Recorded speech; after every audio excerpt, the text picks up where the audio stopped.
Huminto ka sandali. Sino ang tunay na Diyos na mananatiling tapat kahit magbago ang lahat? Sa mundong puno ng pagbabago, maraming bagay ang dumarating at umaalis. Nagbabago ang panahon, pati ang mga taong inaasahan natin ay maaring magbago. Pero may isang hindi nagbabago, si Yahweh, ang nag-iisang tunay na Diyos. Siya ang hari ng mga hari at Panginoon ng mga Panginoon. Ang kanyang kapangyarihan ay walang kapantay. At ang kanyang katapatan ay hindi nakadepende sa kung ano ang nararamdaman natin o kung ano ang nangyayari sa ating buhay. Sinasabi sa Malakias 3-6, "Kapagkat ako, si Yahweh, ay hindi nagbabago." Napakalalim ng katotohanan ito. Kapag tayo ay nanghihina, hindi nagbabago ang Diyos. Kapag tayo ay naliligaw ng landas, hindi nagbabago ang Diyos. Kapag tayo ay dumaraan sa pagsubok, hindi nagbabago ang Diyos.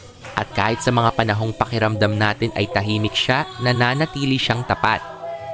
Minsan, iniisip natin na dahil hindi agad nasasagot ang ating panalangin, nakalimutan na tayo ng Diyos, pero hindi ganoon ang katotohanan. Ang katahimikan ng Diyos ay hindi nangangahulugang kawalan niya. Si Yahweh ay Diyos na tumutupad sa kanyang salita. Kanyang mga pangako ay hindi tulad ng pangakong ginagawa ng tao na minsan ay napapako. Kapag sinabi ng Diyos, maari tayong magtiwala. Kaya kung dumaraan ka ngayon sa problema, huwag mong gawing sukatan ng katapatan ng Diyos ang kasalukuyan mong sitwasyon. Tumingin ka sa Kanya.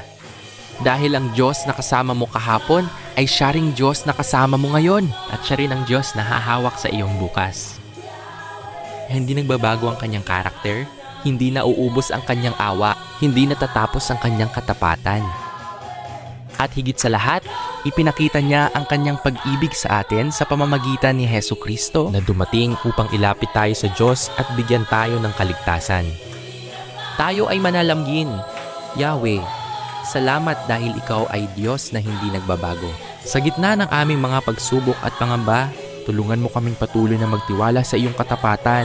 Ilapit mo kami kay Jesus at turuan mo kaming mamuhay ayon sa iyong kalooban. Ikaw lamang ang aming Diyos at Hari. Sa pangalan ni Jesus, Amen. Kung naniniwala kang si Yahweh lamang ang tunay na Diyos at siya ay laging tapat, huwag mong sarilinin ang mensaheng ito. I-share mo ito sa isang taong nangangailangan ng paalala na ang Diyos ay hindi nagbabago.